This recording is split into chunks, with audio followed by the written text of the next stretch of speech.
ચૂંટણી જાહેર થતાં જ મતદારોને રીઝવવા નેતાઓ મેદાને આવી જતા હોય છે।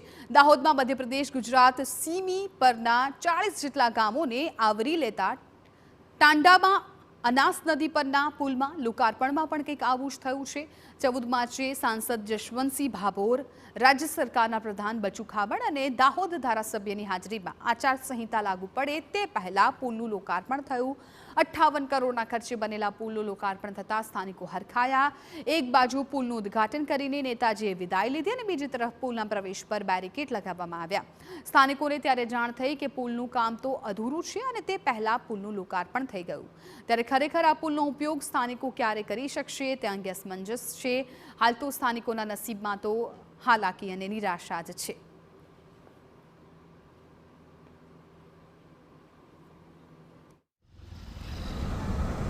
જો તમને ખબર હોય કે બ્રિજનું કામ ચાલુ છે, કામ અધૂરું છે, તો તમારે 14/3 ઓપનિંગ કરવાની જરૂર શું પડી? અને તમે જો ઓપનિંગ કર્યું હોય તો બ્રિજને 14 તારીખે ઓપનિંગ કર્યા પછી તાત્કાલિક ધોરણે પાટિયા મારી દેવાની ફરજ કેમ પડી? એમણે 14 તારીખે એ બ્રિજનું લોકાર્પણ કર્યું અને બીજે દિવસે પાટિયા મારીને બ્રિજને બંધ કરવામાં આવ્યું। એનાથી સાબિત થાય છે કે સાંસદશ્રીએ 5 વર્ષમાં કોઈ કામ કર્યા જ નથી, પણ વોટ લેવાના માટે લોકોને આકર્ષવા અને છેતરવા માટે કુણીએ ગોળ લગાડ્યો અને 15 તારીખે પાટિયા મારીને એને બંધ કરવામાં આવ્યું। આજ સુધી કોઈ એવો રિપોર્ટ નથી કે આ બ્રિજ ક્યારે પૂરો થવાનો છે એનું કામ।